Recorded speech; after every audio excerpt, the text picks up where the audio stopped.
Number 43, Owen Taylor. And number 51, Blake Ferris.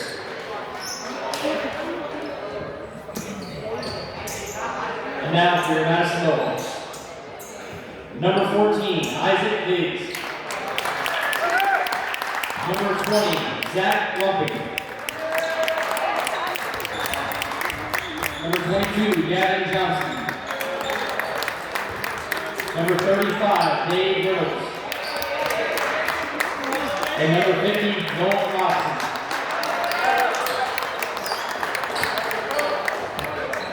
Good luck to both teams.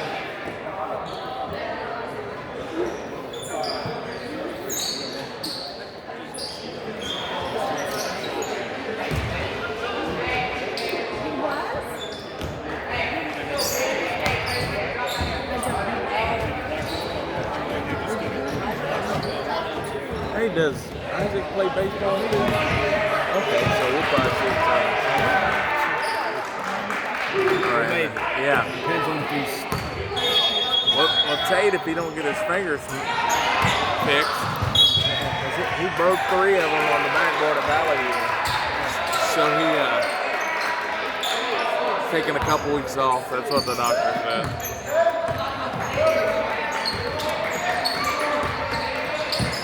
But he usually plays first base. Okay. So, We'll see. I mean, Isaac being a freshman, well, I know. I'd be surprised if he was up playing first base. Well, I know that. Shoot.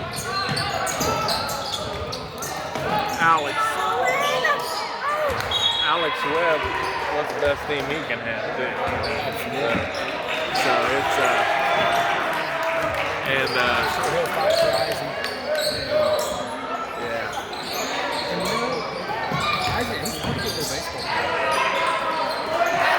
Well, it's definitely a thinking game, and you can tell. I know. I should have heard him talk to Francis Journal. He's solid defensively. Yeah. He struggled last summer. Tate's been on his years being a catcher. Then he kind of almost outgrew it, but he can still catch. And he caught the freshman season for JV. And then he got taller and moved into first base. But he tried out for shortstop at Grady's really.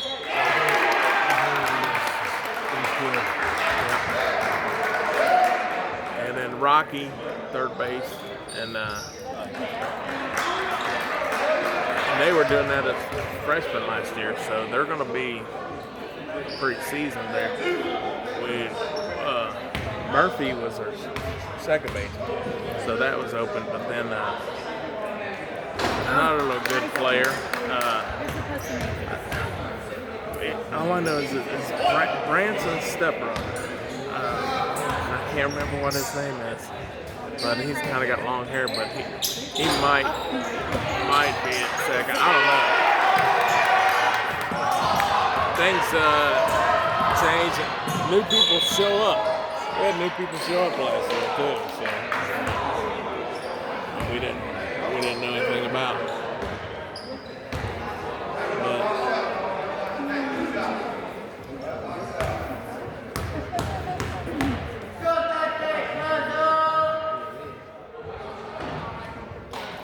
I think Tate could probably end up pitching some this year too. He's never pitched a lot in his career, but when he's done, 3 innings, he's pretty solid. 3 innings, and so if you start him or end him in the game, he does pretty good. And plus, he's a defensive pitcher too. He knows where he knows where he has to be and everything like that. And he played for Bobby when he was 9. Bobby Hunt. Oh, yeah? Yeah. Because a lot of kids.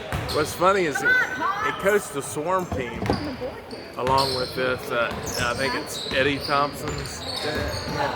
And what happened was like five of the Swarm were from Madison, and the other 6 were from Edgewood. And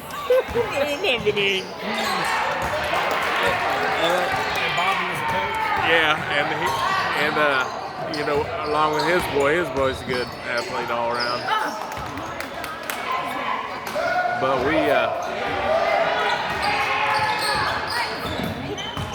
it was funny because that Swarm, they've got a nice facility where they let them practice and Right there on 63.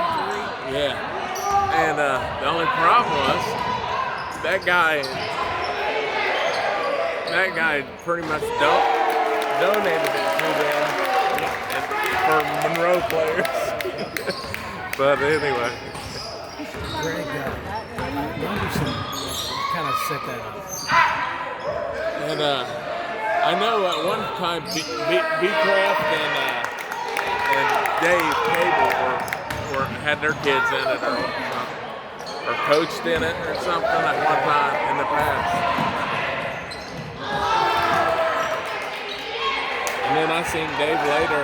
I think his kid was on the Bombers or something. I think.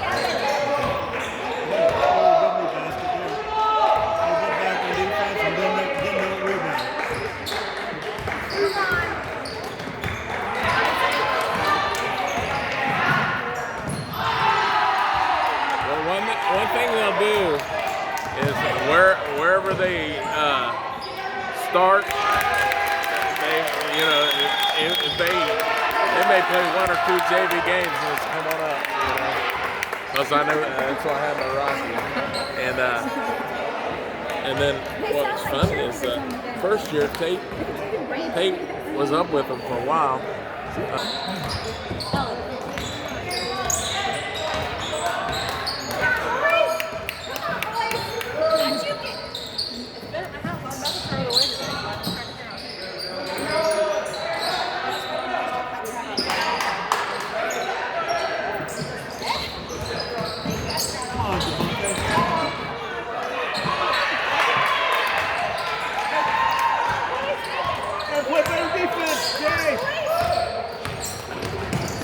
Come on, Gav.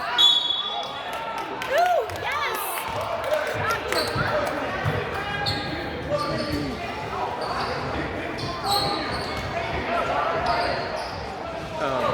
Come on, Gav. They love to bump. Well, you know that. Oh, yeah. You're 2020. Your business should be 2020 and all that. Yeah. My oldest graduated 2020. So yeah, I've been boxing. Actually, the last 2 years, Come on, Gavin. I've been busy with Isaac and his group of kids. Sure. Nice.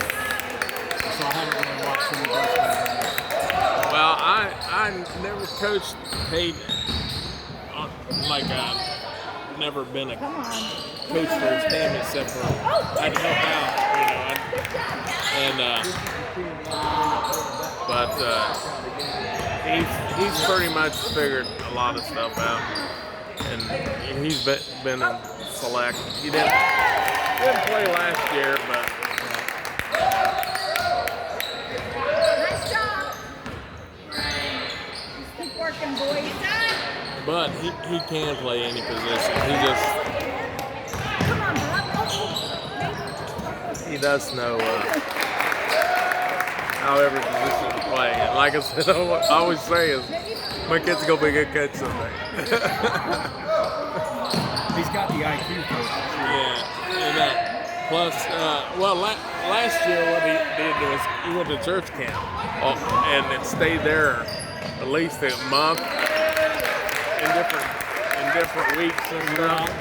And so he was a counselor and stuff too. So I know he's good with kids. So he'll be able to do it. He'll have fun. Hopefully, have kids before he's too old. I'm just too old.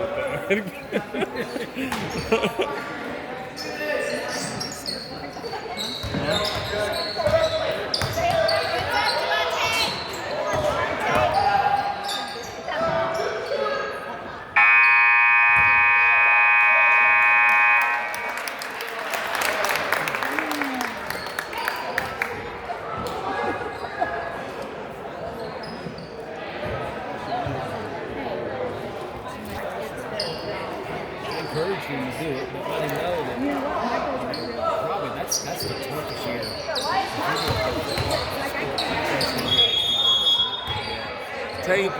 Tate played through 6th grade,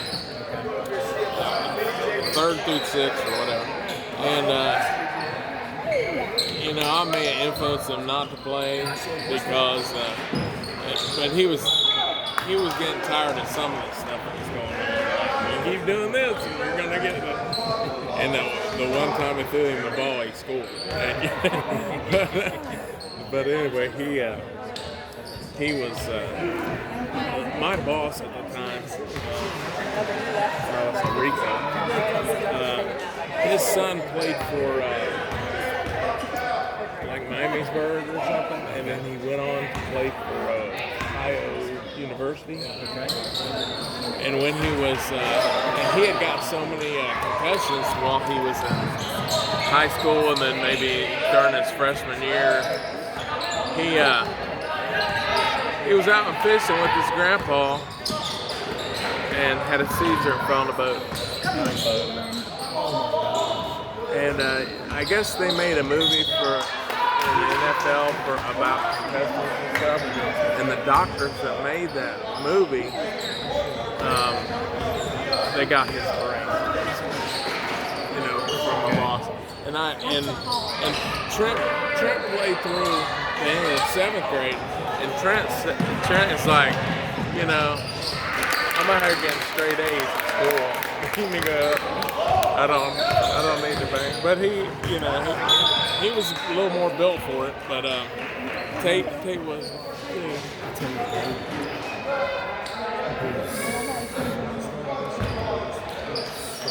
Junior year, and it was friendly fire.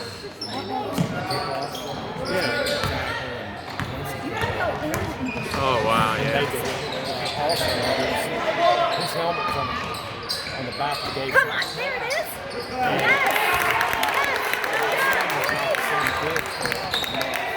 Yeah.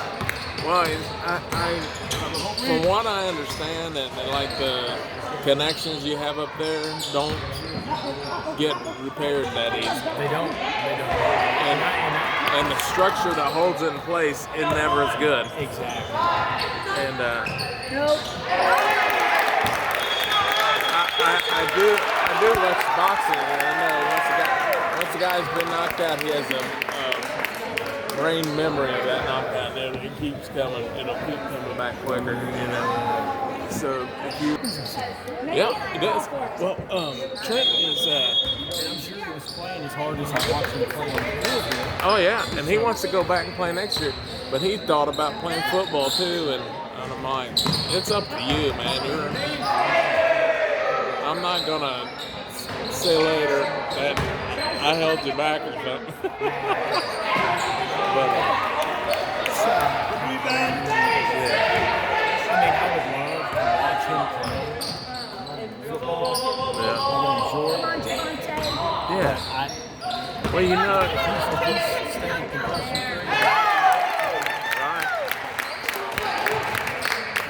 And Trent ended up getting a scholarship to UD, so he's going up there, brain only,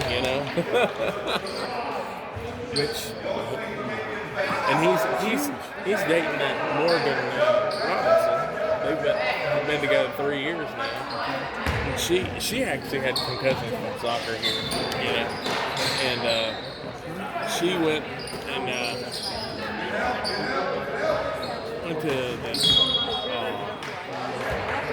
went to got a welding certificate. From over there at Butler Tech, and then she went up to Hobart. So she's a welder. So I got a welder in the family. That's good. Tate's doing with all those people here. Come on, boys. Keep working. I truly believe that those trades are going to be able to name the place. Guard the basket! Guard the basket! Well, And make more money than some of these kids do. I think a Performance Toyota come to their school and they said, according to the teacher,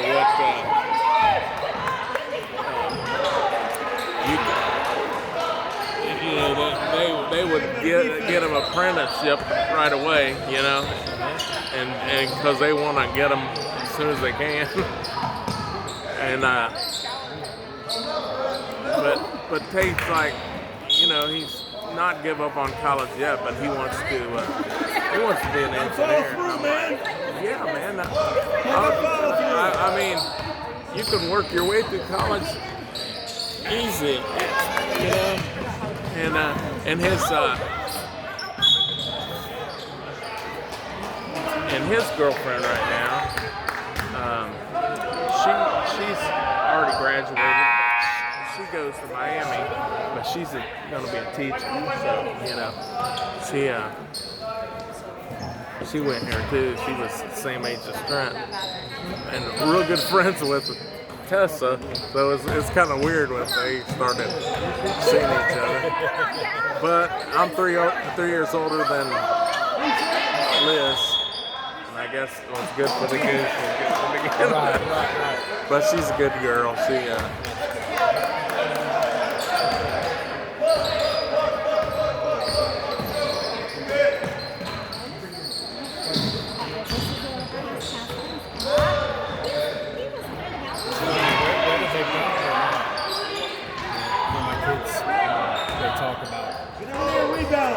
Rebound, baby. Secondary level. Yeah. Keep working, Hawks. Come on, please. Oh, here we go, Jenny. Here we go. Just because I know there's about 3,000 athletes they can take. Boys. I know they make good money. Where they Well, yeah, and I guess when they checked his IQ, man, he's like 110. So I'm sure 100 is like average, but you know, they called it high average. So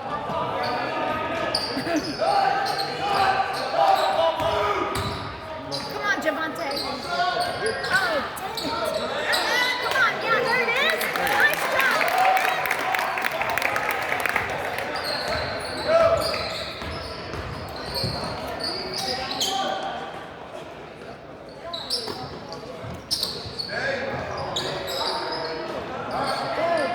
Get down to 4. but yeah, definitely Tate's a self-motivator, and that's, you know, or Trent, he would work 3 times as hard as he'd have to get out of work. That's Isaac. Trent will play video games up to the time he has to leave to go somewhere. And like, dude, you got 15 minutes to get there. Yeah, like, you know, you're not gonna convince him there's not gonna be anything on the way to slow you down.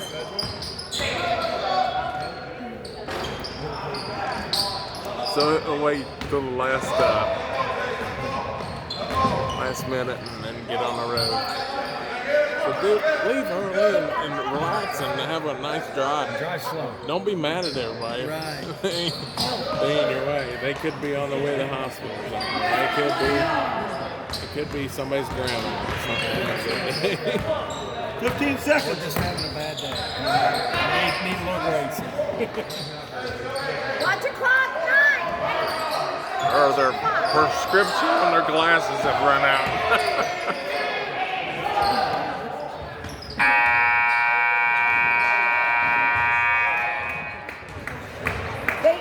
You know what? That 4 seconds feels different than 4 seconds up here. Hit the same mailboxes. We turn around and go I back. was going to say, that translates to That was not very smart. That guy locked up his eyes were we had pulled in the driveway because we came up on you guys. You guys were getting ready. You pulled up in the driveway, getting ready to turn around. When we pulled up into the We driveway, have friends that live right out there. it was actually we passed you guys, and we were getting ready to pull over in the next driveway when that guy came in and locked it up in front of your driveway. And you guys took wide and they ended up chasing you all the way almost to Michigan. Oh man, I know. I remember me and Mark showed up when I don't know if it's you and Brad or maybe it was Barker and Brad were out in the field, and I had a chasing mask, and Mark put it on, and had it with a green flak jacket, you know, and then he was just out there standing. I was down in the tall weeds, and, you know. Now thinking about it, it was at Barker's house or at Brad's. Whoever had it maybe had a tree stand out in the back. I don't know who was. But anyway, Mark was standing up, and I had Jason mask going. And then they just walking back, and they seen him maneuver like they froze. And then I remember he goes, "Who's that?" and just it heard Brad go, "It's Jason." And Marcus laughing behind the mask. And it's just the way he talked, you know. It's Jason. But I was like, I don't remember what happened after that because Mark was laughing. I said, start running after it. Because, man, one of them's probably carrying something.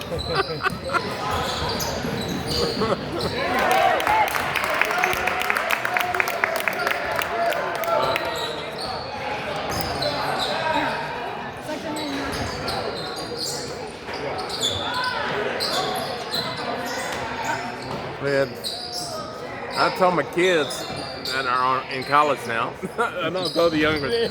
I was like, hey, we used to go to abandoned houses out there, several different places. Too easy, guys. You remember that abandoned house on the left, Pleasant Valley Road?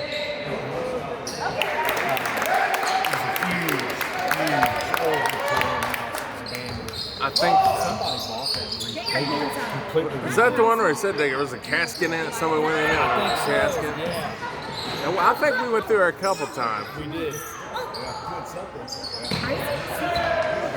But if I remember correctly, whoever did, they turned it into a beautiful. That's cool. I know we went through this one over here by Cable's old house. You know, there was one just like around the, and it was weird because it had the stairs like going up to the attic, and it was like the stairs went up to boards that were, you know. And I'm like, I wonder what that is. Yeah. It's like, why would you board over walk up to your attic? Which at night when you're walking through the How did you do it? Exactly. How did you do it? It's like somebody locked themselves in there. Because my kids will watch all these scary movies and stuff, trying to scare each other. You don't know whether to be scared of a ghost or a guy with anything. Well, back then, they'd probably make a lot of noise, but wouldn't shoot you as much as they might today.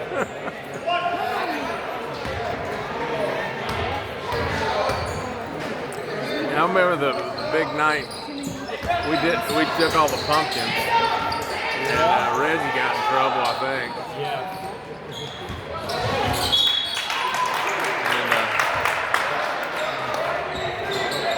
And the guy on Keister, right next to the corner there. Didn't he booby trap us? Yeah. Where he had the washer by his window? Yeah, Fishing line? Fishing line. That was like really a bunch of work, man. That same night, we still telling the story. Stuff going on over there. Whenever Ted Rose and Wes, his dad, Right. Jeff's grandpa, Right. Yeah, I remember. ran it. They used to have like big names in there. What do you need? Hey, here. Hey, Tate. You try this? He says, I don't want any of that. That doesn't last very long. Peppermint. Yeah. Yeah. You know what? They actually had Ted Nugent and Fred Bear. I got his autograph, Fred Bear, and I also got a picture. He signed a hat, and then I also got a picture with this big bear, and that bear was on a platform, so it was a higher, and its arms were down like this, and they were right on my shoulders. You know, this was there. It was huge, yeah.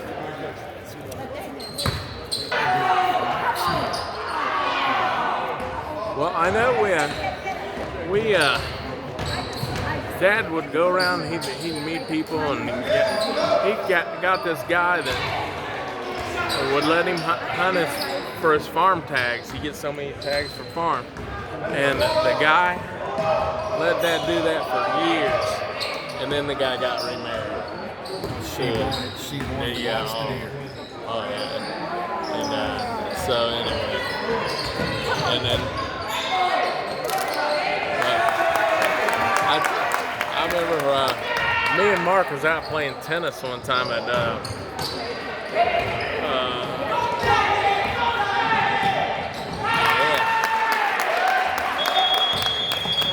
Sunset Park. And my mom shows up early. We'd only been playing like maybe 40 minutes or something. We usually say come pick us up, at this time, because we know light set off. Well, one then is on the way. I can't remember what road that is, but anyway, we almost hit a deer going out the tag one. It's like the family knew or something. So me and Mark got to tag a deer.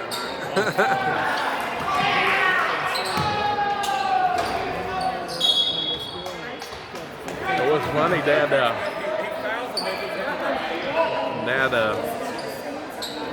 was hunting over in eastern Ohio, and it was the last day. And they were going home the next day. And one guy said, "Hey, if you get a chance to get one for me." Dad just so happened to get one. And then another one come along, because they were traveling in pairs or something. And they were good sized ones. And so Dad went ahead and got it for him. And then the guy goes, "Oh man, I think I'm gonna hunt one more day." Dad was like, "I'm never hunting with you again. You just get me in trouble with the law." So Dad come home, had one laying in the back of the truck, one crammed under the seat. So it's like, hey, I wasn't trying to do this, but ain't no use everybody going to jail. But he's out. I'll never trust anybody again. I'll never do that. But he had some really good hunting stories, because he was a Boy Scout, so he had been hunting probably since he first drive a car.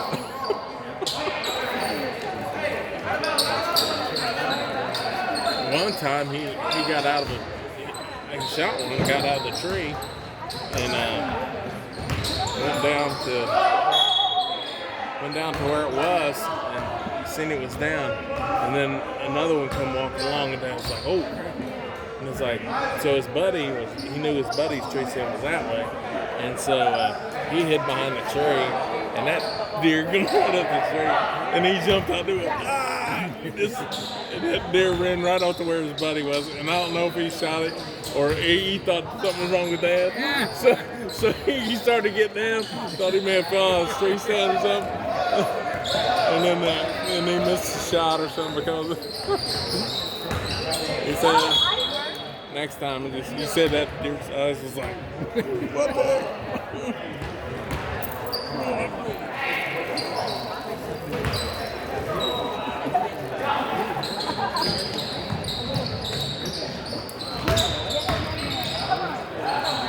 Nice.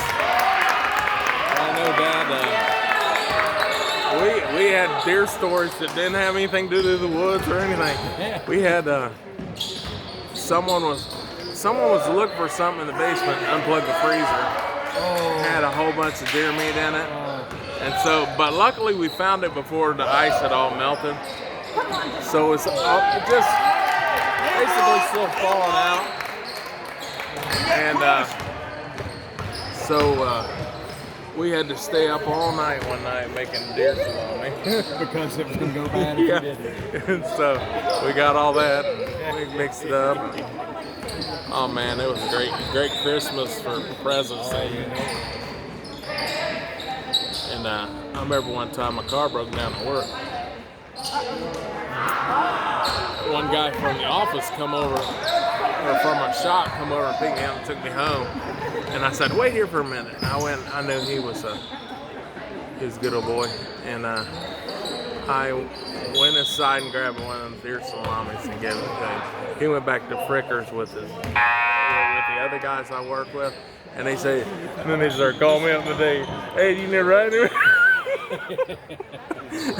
Because he gave them all some of that at Frickers. And I'm like, dude, I know it's good salami. Yeah, it's like, I think 5 different guys has offered me rides. Yeah. Especially back then. You know, fewer people just, I'm sure they do. Fewer people would do it. Yeah. Intentionally. Yeah. And you didn't run across summer sausage or salami homemade very often. Right. Remember Dan Lee used to make it. Yeah.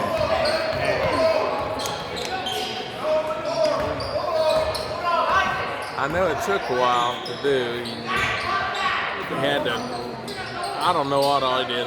Rotated them as they slowly cooked.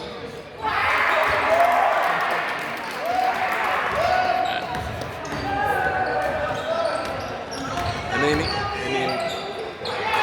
all the mixing and stuff he had to do is, his hands were raw. That's before we used plastic gloves.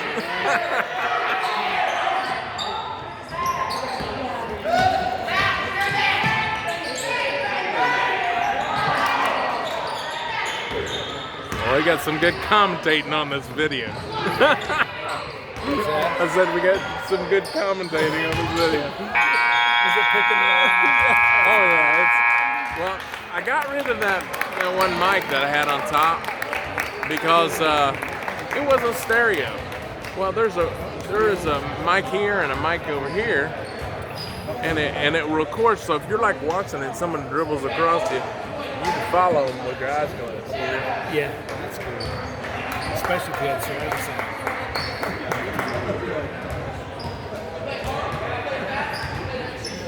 But I don't know if I got the final score, but